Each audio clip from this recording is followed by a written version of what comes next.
Bismillahirrahmanirrahim. Assalamualaikum warahmatullahi wabarakatuh. Pada pertemuan hari ini, kita akan coba bahas tentang klasifikasi opini menggunakan text blob. Sebetulnya penggunaan text blob ini jauh lebih mudah dibandingkan kemarin dengan menggunakan WK. Walaupun pada dasarnya text blob ini merupakan natural language processing untuk teks berbahasa Inggris. Tapi kan sebetulnya dari teks bahasa Indonesia bisa ke bahasa Inggris kan dulu. Setelah itu baru dicari sentimennya. Apakah itu sentimennya negatif, positif, ataupun netral. Tapi untuk sebagai bahan pembelajaran kita akan coba mengklasifikasikan opini dengan menggunakan text blob. Tapi berdasarkan beberapa penelitian, saya tadi beberapa searching text classification using text blob misalkan gitu. Nah itu tuh kalau untuk yang bahasa Indonesia akurasinya masih sangat rendah karena memang pada dasarnya sistem yang digunakan untuk text blob ini ya tadi dengan menggunakan translate gitu. Jadi kan tweetnya berbahasa Indonesia.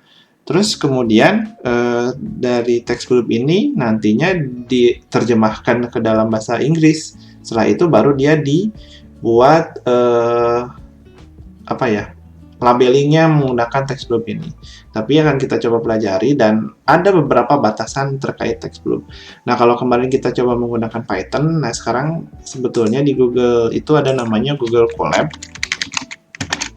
Nah, kita bisa cari Google Colab. Nah, kita bisa langsung pakai di sini. Nah, misalkan saya buat namanya kita new notebook, kasihlah misalkan sekarang sebetulnya sebelumnya saya coba menggunakan ini Jupyter, tapi kayaknya mending ini deh online.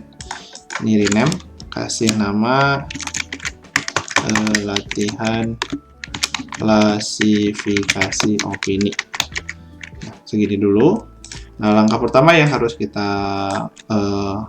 lakukan adalah filenya nanti akan saya kasih kok. Ini yang pertama, ini untuk import dari library yang ada yang akan kita gunakan, yaitu kita menggunakan TweePy atau TweeP, kemudian RE dan juga TextBlob.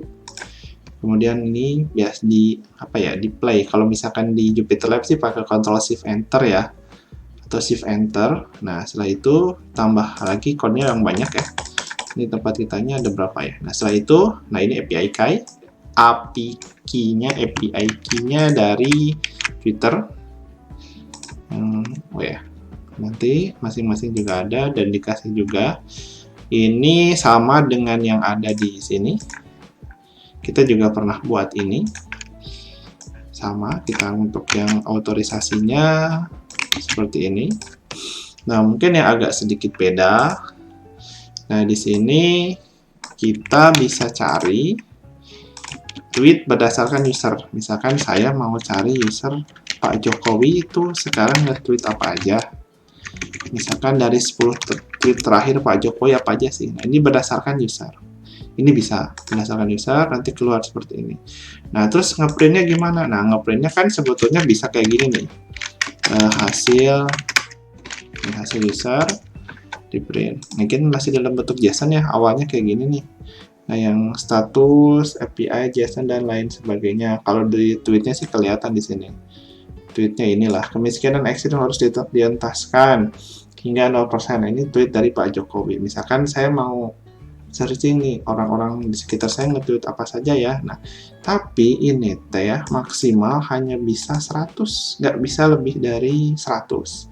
Dibatasi. Kalau yang kemarin kita menggunakan code sendiri, itu bisa sampai puluhan ribu atau ratusan ribu. Nah, kalau di sini kita hanya bisa maksimal 100. Dan yang sudah sesuai dengan yang ada di text blob-nya seperti itu. Nah, kalau misalkan ini berdasarkan user, nah kita pun saya mau sekarang balik lagi lah, jangan berdasarkan user, tapi berdasarkan hasil search seperti ini. Oke, ini ganti, berarti bukan user, tapi jadi search. Kita searchingnya apa? Misalkan kemarin saya mau searching sih tentang almarhum Wali Kota Bandung yang baru saja meninggal di hari Jumat kemarin. Apa saja sih isinya tweetnya? Ini kita bisa kayak gini juga. Ini di enter 100. Kemudian di searching hasil user, hasil user nggak ada ya, adanya hasil search. Nah ini searching banyak nih ya, mayoritas pasti isinya berbelasungkawa, innalillahi, berduka cita. Nah masalahnya itu tuh sebetulnya berkalimat positif atau kalimat negatif. Oke, nggak, saya nggak mau ini ya, nggak jadi ini, saya jadinya kita coba searching apa ya, Bank Mandiri udah, ini aja lah, PSSI lah ya. Kita coba cari PSSI, 100 dapat nggak nih? Terakhir, coba search. Oh banyak ya, PSSI banyak lah, nggak sampai kurang dari 100 kayaknya. Oke, kalau misalkan ini, nah itu pun kita bisa, ini kan Pak saya nggak mau ngeliatin yang ada JSON kayak gini. Nah ini kita bisa pakai ini. Pakai for, di sini dari bukan hasil user tapi hasil dari search. Nah kita like tweetnya apa aja nih, langsung nih. Potret aksi Ponggol Garuda kalau menghadapi Kamboja, terus fokus hadapi laga selanjutnya Garuda dan lain sebagainya. Ini tweetnya saja, isinya teks. Kalau yang kemarin kita perlu teks pre-processing dulu untuk membersihkan dan lain sebagainya. Nah kemudian balik lagi ke inti, kita akan coba melakukan hasil analisis menggunakan text group itu di sini. Nah, sekarang ini kita bisa Ctrl C. Ini teksnya nanti saya kasih semua kok. Oke. Habis itu tunggu. Nah, di sini ada kondisi text group-nya. Nah, di sini menggunakan intinya di translate dari text group dari tweet bersihnya. Ini wajar kayak gini, nggak apa-apa. HTTP error 404 itu nggak apa-apa. Nah, langkah selanjutnya adalah kita coba klasifikasikan. Ada berapa tweet yang negatif, ada berapa tweet yang positif. Oke, nah setelah itu kita di print deh totalnya, dihitung di sini. Salah, masih kosong. Nah, ternyata PSS itu banyakkan tweetnya positif 4, netralnya ada 96. Negatifnya ada 4. Sebenarnya kita bisa ngasih lihat tweet yang positif itu apa saja. Nah, kita lihat sini. Nah, akurasinya di sini masih rendah. Nah, di sini tweet positifnya ini. Ini dari Lutfi ini positif. Tweetnya Esa ditarik tepat agar supaya relate dengan budaya berhenti main di menit 93 katanya. Kalau yang netral kita juga bisa searching sih. Kalau tweet netral ini bisa ditambah code. Ini kita mau cari tweet netral. Nah ini isinya apa saja, banyak sih semuanya. Tweet netral kalau bisa lihat isinya, nah ini. Protes aksi dalam mandi Kamboja, terus fokus hadapi laga selanjutnya Garuda dan lain sebagainya. Nah sebetulnya jika menggunakan text group kan bisa langsung ketemu ada berapa tweet positifnya, ada berapa tweet netral, ada berapa tweet negatifnya. Nah tapi kalaupun misalkan di sini saya paksa nih, jangankan jadi 1000. Saya ganti keyword ya, sekarang misalkan nggak mau PSSI deh, apa ya yang misalkan saya mau Bank Mandiri gitu, atau misalkan apa ya, saya coba Pak Jokowi deh, mungkin lebih beragam. Di sini saya ganti jadi 200 gitu.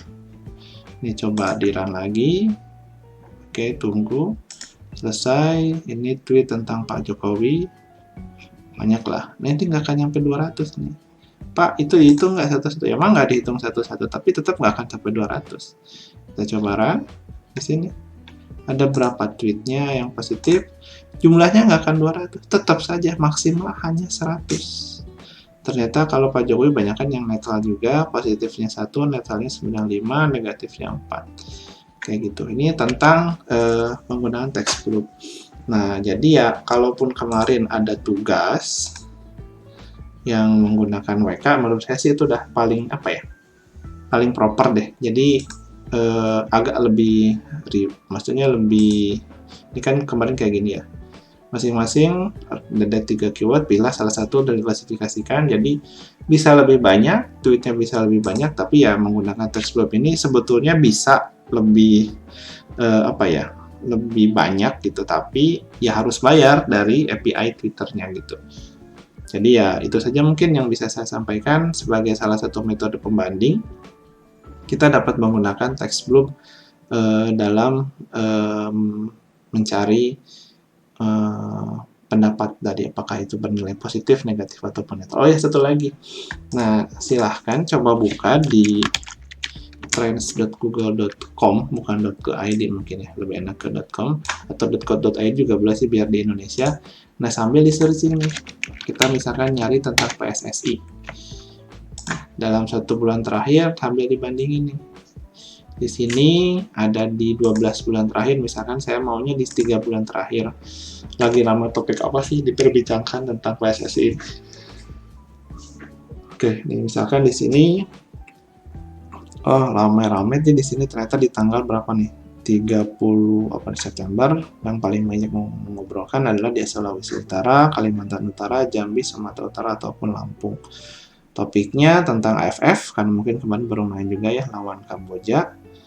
Nah, ini salah satu bisa jadi pembanding, karena nanti di tugas besar untuk kelas ini adalah, di sini ya, kan saya share juga nanti, ini yang contoh tahun kemarin kayaknya ada nih, ini yang tahun kemarin. Jadi nanti tugasnya adalah ini. Cari topik dengan kata kunci tertentu dalam media sosial Twitter, kemudian buatlah slide presentasi dengan konten sebagai berikut. Konten yang harus ada, oke, kayak seperti itu, tadi salah ini bukan ini. Yang kemarin tuh ini. Yang terakhir, yang masih di Gmail, nah ini. Nah ini tuh papernya, jadi dari tubes dibuat jadi paper. Tugasnya ini. Jadi deskripsi kata kuncinya ceritakan dalam bentuk profil perusahaan, profil pribadi, deskripsi keadaan atau kondisi tertentu saat proses pengambilan data. Kemudian ada latar belakang masalah, alasan memilih kata kunci tersebut itu apa. Sebisa mungkin, seilmiah mungkin, intinya dicarilah korelasinya nanti kalau kita tahu tentang keyword itu tujuannya mau apa. Kemudian metode rinci pengambilan data dapat berbentuk screenshot pengambilan data menggunakan tools tertentu disertai dengan penjelasan dan diberi keterangan waktu dan beberapa kali proses pengambilan data yang dilakukan. Kemudian metode text processing data yang telah diambil dapat berbentuk screenshot proses text processing atau proses text processing menggunakan tools tertentu. Di sini juga disertai analisis hasil dari data statistik, apakah dalam bentuk track frekuensinya ada berapa. Yang ada kan kita pernah ada tweet text preprocessing frekuensinya, kemudian hasil klasifikasi opini menggunakan WK dengan ketentuan minimal ya, kalau 700 data training dan 300 data testing. Kalau kemarin kan masing-masing hanya 105 dan 45 ya. Nah, sekarang dengan akurasi yang paling tinggi siapa? Nah, kemudian dipilih validasi akurasi sekitar 300 data testing. Metode pembanding hasil pengambilan data menggunakan tools yang lain seperti Netlytics bisa dicoba kalau misalkan mau. Misalkan di sini kita coba cari Netlytics. Ini kita cari, searchingnya juga sama sih. Ada metode-metode pembanding atau seperti TextBloop tadi yang sudah coba dicontohkan. Juga tools yang lain untuk visualisasi data seperti Tableau ataupun misalkan Google Trends. Kesimpulan dan klasifikasi opini terhadap masalah yang diambil setelah dibandingkan dengan tools yang lain jika ada. Kemudian ada alternatif solusi berdasarkan hasil analisis data pada media sosial tersebut.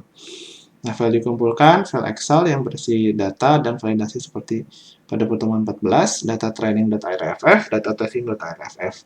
Kemudian file Excel-nya yang ini loh, yang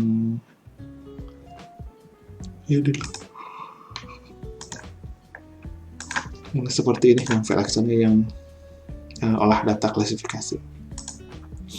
Oke, itu saja mungkin yang bisa saya sampaikan. Nanti akan kita bahas dalam sesi Google Meet. Terima kasih banyak atas perhatiannya. Mohon maaf kalau misalnya ada salah. Sekian dari saya. Assalamualaikum warahmatullahi wabarakatuh.